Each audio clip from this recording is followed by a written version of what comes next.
آياته انجلى نوري لهدي الحق أرشدنا. السلام علیکم ورحمۃ اللہ وبرکاتہ. بسم اللہ الرحمن الرحیم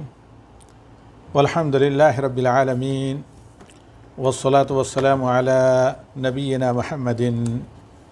امام المتقین والتابعین له بإحسان الی یوم الدین. السلام علیکم ورحمۃ اللہ وبرکاتہ. حضرات خواتین، آج کے درس تفسیر قرآن تدبر و عمل کا ہم آغاز کر رہے ہیں آیت نمبر 54 یعنی 54 سورہ بقرہ کی تلاوت سے. تو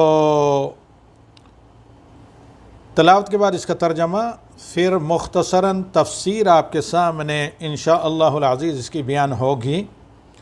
اور تفسیر کے بعد انشاءاللہ ہم القلم شعبہ نسواں مردان کے سوالات کے جوابات، پھر لائیو آپ لوگوں کے جو سوالات ہوئے ان کے جوابات. تو خیر،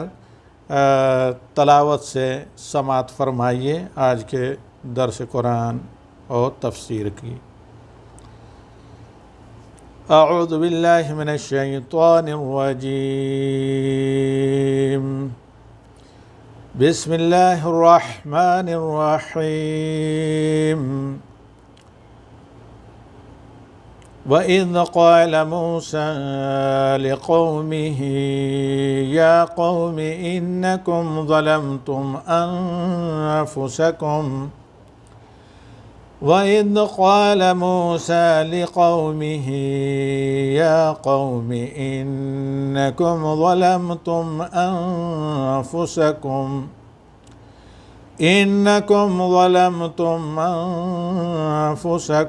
بِاتِّخَاذِكُمُ الْعِجْلَ فَتُوبُوا إِلَىٰ بَارِئِكُمْ فَاقْتُلُوا أَنفُسَكُمْ ذَلِكُمْ خَيْرٌ لَكُمْ عِندَ بَارِئِكُمْ فَتَابَ عَلَيْكُمْ إِنَّهُ هُوَ التَّوَّابُ الرَّحِيمُ. یہ ہے سورہ البقرہ کی آیت نمبر 54 یا 54 اور 54. یہاں پر دیکھیے کہ اللہ رب العالمین نے ایک تو یہ بتایا ہے کہ سب سے بڑا ظلم اللہ کی مخلوق بالخصوص ذوی العقول انس و جن کی طرف سے جو ہوتا ہے وہ کیا ہے. نمبر 2 کہ دنیا میں بسا اوقات دنیاوی عذاب آخرت میں نجات اور عذاب سے بچاؤ کا ذریعہ ہے. یہ دنیاوی عذاب وقتی ہوتا ہے، یہ گناہوں کے لیے کفارہ، اور ساتھ ہی ساتھ اللہ تعالیٰ سے اگر حسن ظن ہو تو اللہ تعالیٰ کی طرف سے آخرت میں معافی کی ایک علامت ہوتی ہے، بشرطے کہ یہ اللہ تعالیٰ کا عذاب انسان کے ایمان کو، تعلق کو اللہ سے مضبوط کرے، کمزور نہ کرے. اگر دنیا میں اس طرح کا کوئی فتنہ آئے کہ جس میں آپ اپنے گناہوں کا محاسبہ کر کے ان سے توبہ اور استغفار کریں، تائب ہوں، اللہ کی بخشش مانگیں، تو یہ دنیاوی آزمائش اور فتنہ آخرت کے عذاب سے نجات یا اس میں تخفیف کا سبب بنتا ہے. ان آیات میں یہ سب چیزیں آپ کے سامنے آئیں گی. نمبر 3 کہ جس ظلم کا یہاں ذکر کیا گیا ہے فَالْعِيَاذُ بِاللَّهِ، یہ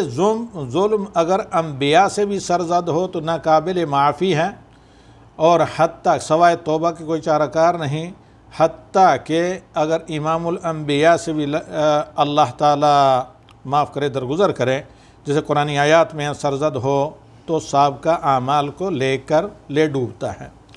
اس ظلم کا ہم دیگر قرآن آیات کی روشنی میں ذکر کریں گے. اور ساتھ ہی ساتھ ایک بڑا مسئلہ یہ ہے کہ کسی سوسائٹی یا بستی سے کسی طبقے سے یا کسی جماعت سے وہ سفر میں رواں دواں کیوں نہ ہو، اہل علم کا فقدان یا علماء کی غیر حاضری اور علماء کی، اہل علم کی اور مرشدین داعیان حق کی رہنمائی کے بغیر کبھی بھی سوسائٹی، بستی، ملک، قوم، قبیلہ، معاشرہ شیطان کا ترنے والا بن سکتا ہے۔ یہ آج کے درس اور اس آیت نمبر 54 کے یعنی 54 کے اہم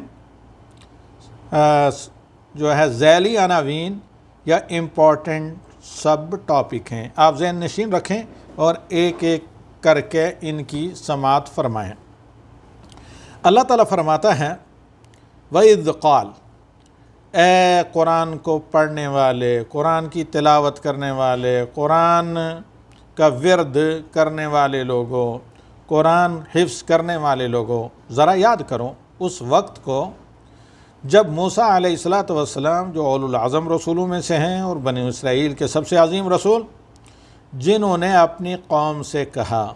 یا قوم، اے میری قوم، انکم ظلمتم انفسکم، تم نے اپنی جانوں پر ظلم کیا ہے۔ وہ ظلم کیا ہے؟ سب سے بڑا جرم اور گناہ کر کے، یعنی اللہ تعالیٰ کے ساتھ اللہ کی مخلوق کو، بے بس مخلوق کو شریک ٹھہرا کر، حاجت روا، مشکل کشا اور نفع نقصان کا مالک سمجھ کر۔ اور خود اللہ نے بیان بھی کیا کہ باتخاذکم العجل، جو تم نے ایک گاؤشالہ یا بچھڑا بنایا میٹل سے، چاندی سونا وغیرہ کو میلٹ کر کے جو تم نے بچھڑا بنایا اور پھر اسے تم نے اپنا معبود بنایا، اس کی پرستش کرنے لگے، اس کو حاجت روا، مشکل کشا یا کم از کم وسیلہ سمجھنے لگے، اور یہ تمہارے ارتداد کا سبب بنا، جس کے نتیجے میں تم ایمان کے بعد مرتد ہوئے اور ایمان کے بعد تم نے شیطان کے جانسے اور سامری کی گمراہی میں آ کر کفر کا ارتکاب کر کے ارتداد کا ارتکاب کیا اور تم دین اسلام سے پھر گئے، فالعیاذ باللہ مرتد ہو گئے۔ آپ کو پتہ ہے کہ دین اسلام میں حتیٰ کہ شریعت محمدی میں بھی ردت کی سزا گردن زدنی ہے، لیکن انفرادی طور پر کوئی سوسائٹی کوئی انسان نہیں دے سکتا، یہ مسلمانوں کے امام وقت کی ذمہ داری ہے۔ تو الغرض یہاں پر اللہ رب العالمین نے کہا کہ تم نے سب سے بڑا ظلم یہ کیا کہ بچڑے کو معبود بنایا۔ اب یہ سب سے بڑا ظلم، جیسے کہ میں نے آج اعلان میں بھی دیکھا کہ القلم ٹیم نے اعلان کیا، سب سے بڑا ظلم کیوں ہے؟ آئیے دیکھیے کہ اس قرآنی آیت کی جو ہمارا منہج ہے کہ قرآنی آیات پھر احادیث رسول صلی اللہ علیہ وسلم کے ذریعے تفسیر کرتے ہیں، تو آئیے دیکھیے اللہ تعالیٰ دوسری جگہ پر فرماتا ہے کہ ان شرک لظلم عظیم، شرک سب سے بڑا ظلم ہے۔ تو اب یہاں دیکھیں کہ بنو اسرائیل نے گاؤشالہ یا بچھڑے کی جو پرستش کی، اس کا مقصد پہلی بات یہ ہے کہ ایک جاہل اناڑی آدمی جو تھا سامری یا جادوگر، اس کے کہے میں، بہکاوے میں آ کر بلا سمجھ سوچے اور عقل سلیم اور قلب سلیم کو بروئے کار لائے بغیر اس کی پرستش کرنے لگے اور اس کو وسیلہ اور نفع نقصان کا ذریعہ سمجھنے لگے، حاجت رفائی اور مشکل کشائی کا ذریعہ یا کم از کم تبرک لینے لگے۔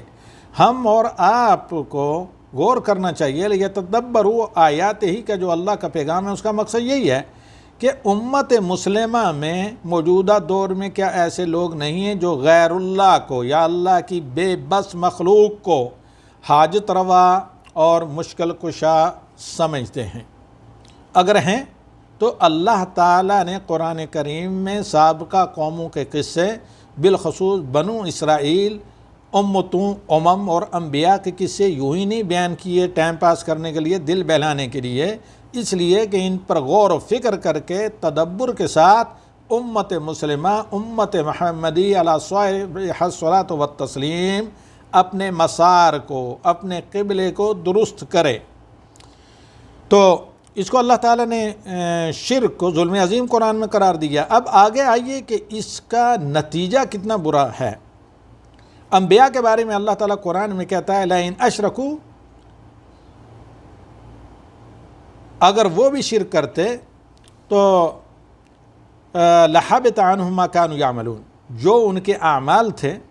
وہ سارے کے سارے کیا ہوتے؟ ملیا میٹ ہو جاتے۔ نبی صلی اللہ علیہ وسلم کو خطاب کر کے اللہ تعالیٰ قرآن میں کہتا ہے لَإِنْ أَشْرَكْتَ لَيَحْبُطَنَّ عَمَلَكَ وَلَتَكُونَنَّ مِنَ الْخَاسِرِينَ۔ اے محمد، اشرف الانبیاء، امام المرسلین ہونے کے باوجود اگر آپ بھی، یعنی فرض کیا جائے کہ اگر آپ سے بھی شرک کا صدور ہو جائے تو آپ کے اعمال برباد بالکل ہو جائیں گے، یعنی ذرہ برابر ان کی کوئی قیمت نہیں ہو جائے گی، زیرو، اور ساتھ ہی ساتھ بہت زیادہ خسارہ اور نقصان کا سبب یہ عمل ہوگا۔ یہ سزا ہے شرک کی، یعنی انبیاء کے لیے، بلکہ اولو العزم و رسولوں کے امام کو اللہ تعالیٰ قرآن میں کہتا ہے۔ تو لہذا امت مسلمہ کا یہ فرض ہے کہ قرآن کو تدبر سے پڑھیں، سابقہ قوموں کی ہلاکت تباہی کے اسباب سے عبرت حاصل کر کے اپنی اصلاح کریں، جو کلمہ توحید لا الہ الا اللہ کا تقاضا اور جو ایمان کا تقاضا ہے اس کے مطابق قرآن کی رہنمائی میں اپنی اصلاح کر کے اور مستحین بنیں تاکہ دعائیں بھی قبول ہوں اور اللہ تعالیٰ کے عذاب سے بچیں۔ یہاں ایک قصہ بھی مجھے یاد آ رہا تھا ایک نیو مسلم خاتون کا، لیکن ہم ذکر نہیں کریں گے، مختصر انہوں نے ایک موقع پر یہ کہا تھا کہ مجھے قرآن پڑھ کر حیرت ہوتی تھی کہ مسلمانوں کے رب نے اتنی بستیوں کو تباہ کیوں کیا۔ کہا جب میں نے غور سے پڑھا تو کہا کہ ہاں، ایسے لوگوں کی یہی سزا ہونی چاہیے تھی جنہوں نے واضح ہدایات انبیاء آنے کے بعد بھی اللہ تعالیٰ کی شریعت، یعنی اللہ کے نازل کردہ رول کی خلاف ورزی کی اور اللہ کے ساتھ شرک کیا۔ تو لہذا اللہ رب العالمین کی طرف سے ان کی رہنمائی کے لیے اور تنبیہ کے لیے، حجت قائم کرنے کے لیے انبیاء کو بھیجا، آسمانی کتابیں نازل کی، یہ ساری چیزیں آئیں، انہوں نے نہ غور کیا، نہ سنا، نہ اپنی اصلاح کی۔ اللہ تعالیٰ کی کتابوں کو پڑھ کر اور انبیاء کی رہنمائی میں تو اللہ تعالیٰ کی طرف سے ان پر عذاب نازل ہوا۔ اب یہاں پر چند باتیں اور دیکھیں غور سے۔ جب موسیٰ علیہ السلام اپنے بھائی ہارون کو اپنا نائب بنا کر چھوڑ کر چلے گئے